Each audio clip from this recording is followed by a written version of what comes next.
Hello नमस्ते सबैजनालाई मेरो भ्लगमा तपाईहरुलाई स्वागत छ। फाइनली मैले F11 2 वायरलेस माइक्रोफोन मगाएको थिएँ हैन, काठमाडौँबाट अनलाइनबाट मगाएको सामान हो यो चाहिँ। ल यसलाई अनबक्सिङ गर्दैछु, हेर्नु होला कस्तो छ हैन।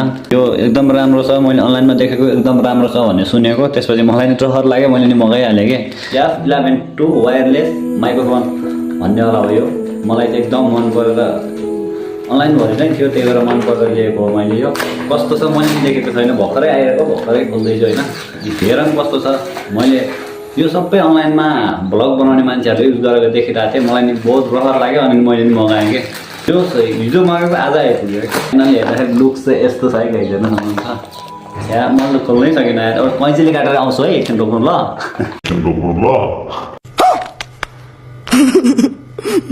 कस्तो छ कैँचीले नि लगाइछ, अनबक्सिङ हुँदैछ। ल फाइनल्ली लुक्स यो चाहिँ मैले मगाएको अनलाइनबाट हैन, एकदम राम्रो छ भन्ने सुनेको छु मैले नि। भ्लगहरु बनाउने, टिकटक भ्लगहरु बनाउने एकदम साउन्ड क्वालिटीहरु एकदम राम्रो आउँछ भनेर मैले मगाएको यो चाहिँ।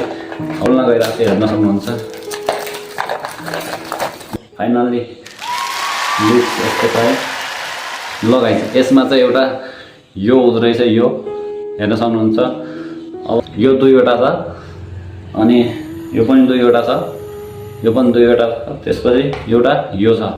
ल यो यसको चार्जर, यो भनेको यसरी बोल्ने वाला माइक हो हैन गाइस। यसमा यसरी झुन्ड्याउन नि मिल्छ, यसरी झुन्डेर बोल्न नि मिल्छ। यो भ्लगहरु बनाउनलाई मैले यो मगाएको वास्तवमा हैन। ल फाइनल्ली गाइस अहिले चाहिँ मैले माइक नलगाएर मेरो आफ्नै रियल भोइसमा बोल्दैछु। कस्तो सुनेको छ यो आवाज, र अब चाहिँ माइक लगाएर बोल्छु। माइक लगाएर बोल्दाको आवाज चाहिँ कस्तो आउँछ कमेन्ट गर्नु होला भन्न चाहन्छु।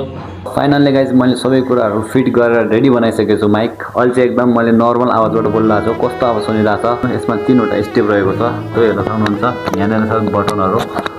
यो आवाज चाहिँ कस्तो छ भन्नु होला, कमेन्ट गर्नु होला। र अब भोइसहरू चेन्ज गर्न जाँदैछु अर्को भोइसमा। ल यो भोइस चाहिँ कस्तो आएको छ हैन गाइज। अब त्यही हो, यसमा 3वटा भोइसहरू रहेको छ। मलाई त थाहा हैन, अब तपाईहरुले सुन्दै हुनुहुन्छ होला कस्तो आएको छ भोइस भन्न सक्नुहुन्छ। अब लास्ट अर्को भोइस छ इको भोइस।